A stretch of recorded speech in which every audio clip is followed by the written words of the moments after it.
are the people who have the ability to influence the company's financial and operating decisions.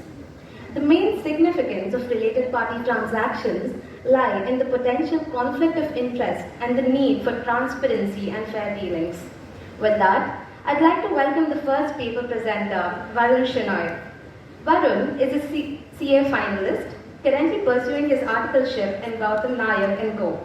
His interests lie in the field of financial services, taxation, capital market, startups, geopolitics, and sports. In 2017, he co-founded a startup named HealthE, a tech-based healthcare platform. Currently, Varun is one of the founding members of The Mind Feed, a forum for professional development which aims to actively take part in writing India's growth trajectory.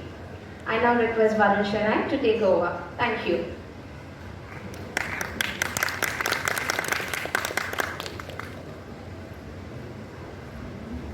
Hello. Hello.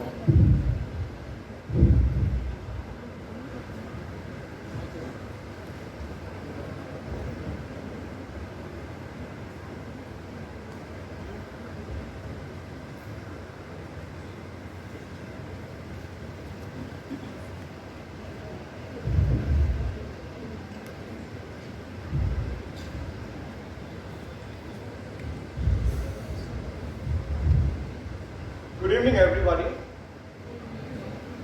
Before I start my session, I just want to know how many of you are pursuing your articleship. Just raise your hands. Well, quite a few of you. How many of you are writing, already written or going to write a CA finals in near future? Most of you are, right? All right. So I'm assuming that you have a little knowledge about related party transactions. To start with related party transactions, let me give a brief introduction. In India, a lot of businesses are run by families. For example, Reliance Industries, then we have Tata Group and Saporji Palonji Group, we have Birlas. So all these business houses are run by family-oriented units, and related party transactions between these people are very common. So in India, it is very important to know what is related party transactions, what implications constitutes because of related party transactions, and what are its results as a result of related party transactions. Now coming to the main topic, the reason why related party transactions are very important is because you must have heard of scams like Enron, Satyam, the one my colleague spoke about, Mr. Ronak spoke about, and Typo scam, and many other scams. So, why am I saying this scams? Is because all these scams couldn't have happened if related party transactions wouldn't have occurred. So, all these scams have taken place because of related party transactions. Let me tell you why.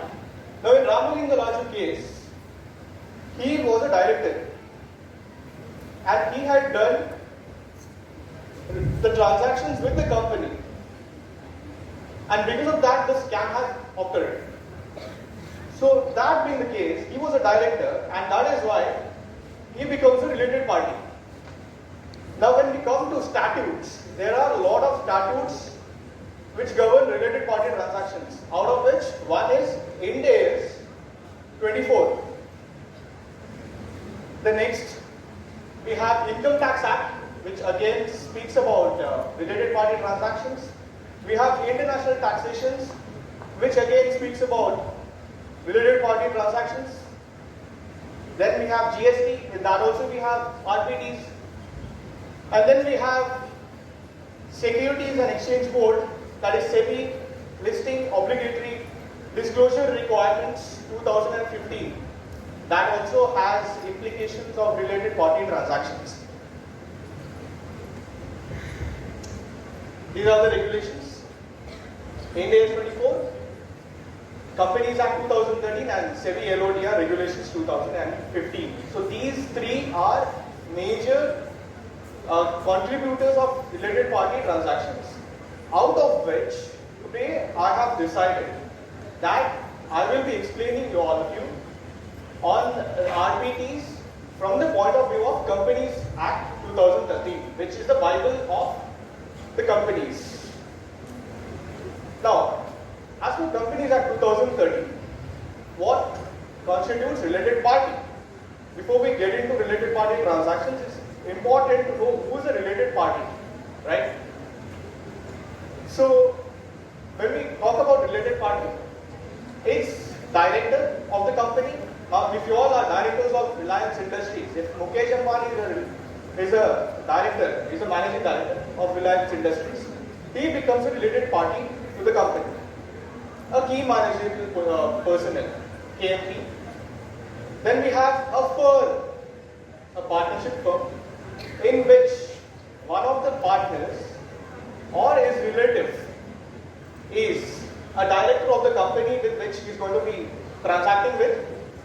A private limited company in which a director or his spouse, he is a director in other company in which he will be transacting as per related party. Then a public company in which the director along with his relative holds 2% or more stakeholding in that company jointly, and any body corporate directors, managers accustomed to act in accordance with the advice given by a third party. Now when we come to this point, there is an exception. You being a professional, you all being a professional, if you give advice to a director and if he acts in accordance with your advice, that won't be constituted as related party transaction. You won't be constituted as related party to that transaction. But if a third party who is not doing it in professional way, if he is doing it, if he is advising one or more person of the direct board, if he is advising it, then definitely he will be accustomed to act as related party to this transaction. Then we have holding company, subsidiary company and associate company of the company in which related party transaction will be taken place. We have subsidiary of a holding company in which it is also a subsidiary. We have an investment banking company who has invested, or a venture company which has invested in that company, that also becomes a part of that also becomes related party to that transaction, and others as may be prescribed from notifications time to time by the government or the ministry. Now, as I spoke about accustomed to act, I will just touch upon this point. SEBI, in the case of Sahara India Real Estate Corporation Limited, held Mr. Subrata Roy Sahara as a party to related party transaction. And you might be wondering why. Because he was not a director. He was not a KMP. He had nothing to do with that company except he held 70% of stake in that particular company. That is Sahara India Real Estate Corporation Limited. But there was no facts because the law read like that. So what SEBI did? They picked up the case of KK Birla versus RS Lodha. KK Birla versus RS Lodha is a family dispute case in which Supreme Court in a 250 page judgment, a landmark judgment which served as a base to most of the definitions that we see today, also gave a reference to accustomed to act. Now it said that even if you are holding a controlling percentage of stake in a company, that will be constituted as you are constituted as related party, because the person who is taking the decision is influenced by the person holding substantial number of stake, that is the controlling stake. And that is why in this case Subrata Roy Sahara was held as related party to the transaction. Now, when we talk about the related party transactions, you must know the transactions which trigger section 188. So there are quite a few, as you see in the board, there are quite a few transactions which trigger related party concept. Some of the examples are a sale. They've said sale, service or supply of any goods. Now again, any triggered many litigations, because any had many interpretations, and this any goods led to a lot of dispute between the ministry and the companies. But it is very grey area.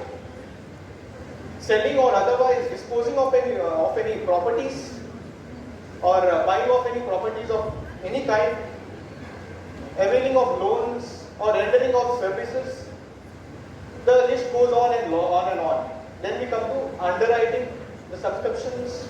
Underwriting the subscriptions, that also constitutes as related party transactions. So all these trigger the provisions of related party transactions. There are few of the exceptions to the section 188.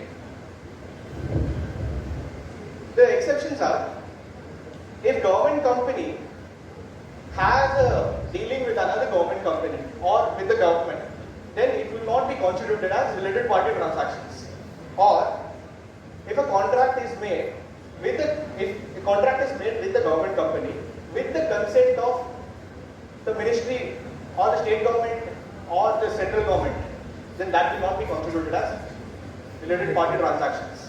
That will be outside the ambit of related party transactions. Very nicely they have drafted in a way that suits ministry's favorite role. Then we have disclosure by a director as per section 184 of the Companies Act. Now, if a person for the first time comes as a director, and if the company has any dealings with the company, with another company or any other firm in which he is interested, then he will have to disclose that interest in the first meeting, and he will not be participating in the further meetings.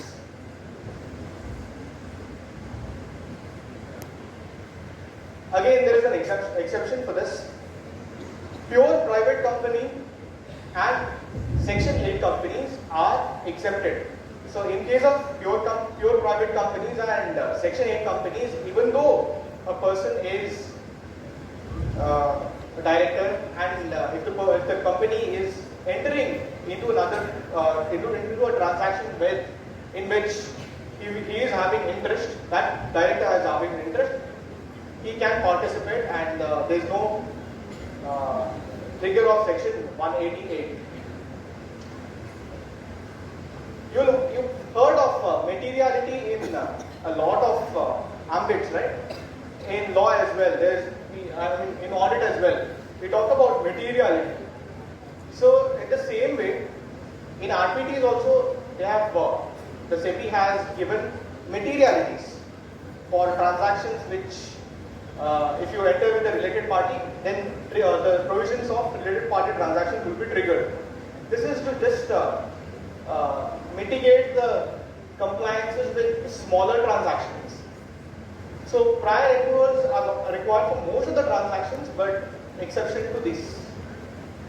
So in which case, the provisions of 188 will be applicable. So SEBI LODR 2015 states that related party transactions will be material if transactions entered into with the party individually or together in a financial year exceeds 1000 crore or 10% of consolidated turnover of the listed company, whichever is lower.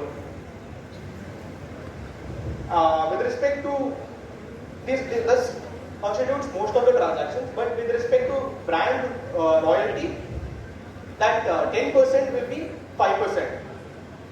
So if lower of 1000 crore or 5% of consolidated turnover part is triggered, then that particular transaction will be held as related party transaction, and the sections will be applicable. All the rules and regulations will be applicable. Now we will come to the last part, which is disclosure of related party transactions. So if a related party transaction has been held, that particular transaction has to be mandatorily disclosed in board's report. Then we have disclosures for related party transactions for contracts or arrangements. Here arrangements mean, there is a landmark judgment done by Bombay High Court in which they have clearly defined the word arrangement. Now what they did is, they asked for Oxford dictionary. They called it, they read the dictionary, read the meaning of the word arrangement, which read as, the act of arranging something is called as arrangement. Simple. Now what SEBI did is, what Bombay High Court did is, they applied this in the related party, and now if you're doing any arrangement on behalf of the person, then that will be called as related party. Hence, that arrangement will also be required to disclose in the board's report. Then disclosure of related party to the stock exchanges. Quarterly you will have to file, and annually as well. You will have to file along with other forms, of course, list of related party transactions done by a listed company to the stock exchanges in which it is listed. Then annual report, of course. Every company releases annual report. In the annual report, they will have to mandatorily disclose the related party transactions. So, to conclude, related party transactions, this entire concept is a very vast concept which covers most of the laws and statutes available in India. In every statute, related party transaction has its own advantages and disadvantages. But in my opinion, in whatever I've read, pure private companies and one-person companies and other companies should be actually barred from applying these regulations, because it adds on to the very compliances, and I think ease of doing business also will be affected by these transactions.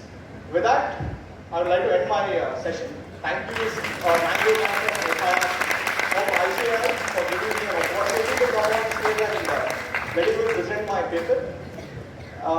Thank you everybody.